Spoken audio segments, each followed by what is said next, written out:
એક ગામમાં જેઠાલાલ નામનો એક મજેદાર બાપુ રહેતો હતો. એને તેના દીકરાએ નવો સ્માર્ટફોન આપ્યો અને કહ્યું, બાપુ, આમાં તમે ફોટો ખેંચો, વિડીયો જુઓ, ગૂગલ પર ગમે તે શોધો, બસ થોડું સમજો. બાપુએ ફોન લીધો અને બોલ્યા, અરે, આમાં તો બટન જ નથી, ક્યાં દબાવું? એક દિવસ બાપુ ફોન લઈને દુકાને ગયા. દુકાનદારે પૂછ્યું, બાપુ, શું જોઈએ?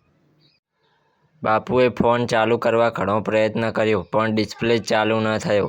એમને લાગ્યું કે ફોન ખરાબ થઈ ગયો છે. દુકાનદારે ફોન જોઈને હસતા હસતા કહ્યું, બાપુ, આ તો ફોન નથી, આ તો રિમોટ છે. બાપુ ગુસ્સે થઈને બોલ્યા, અરે, મારો દીકરો મને રોજ કહે છે, બાપુ, ચેનલ બદલો, વોલ્યુમ વધારો. મને લાગ્યું છે કે આ સ્માર્ટફોન છે. બીજે દિવસે બાપુએ ફોન પર ફોટો ખેંચવાનો પ્રયત્ન કર્યો. એમણે કેમેરા ખોલ્યું અને સામે પોતાનો ચહેરો જોઈને ચીસ પાડી, અરે રામ, મારામાં તો ભૂત ચડી ગયું, મારી આંખો ચમકે છે. દીકરો દોડી આવ્યો અને કહ્યું, બાપુ, એ ફ્લેશ છે, બંધ કરી દેજો. બાપુએ ફ્લેશ બંધ કરી, પણ પછી એમને લાગ્યું કે હવે ફોટો લેવાય જ નહીં, એટલે એમણે ટોર્ચ જાળવી અને ફોટો ખેંચ્યો. પરિણામ, બધા ફોટા ચમકતા હાથ સાથે ધૂંધળાકાર.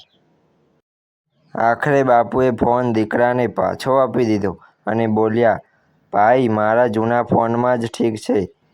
એમાં ફક્ત 2 જ બટન હતા, એક અમ્માને કોલ કરવા અને બીજું બહેનાને કોલ કરવા. મોરલ ઓફ ધ સ્ટોરી: જૂની ટેકનોલોજીમાં જ ખુશી હોય છે, નહીંતર બાપુને તો ફ્લેશથી જ ભૂત લાગી જાય. મિત્રો, ચેનલને સબસ્ક્રાઈબ કરી દેજો.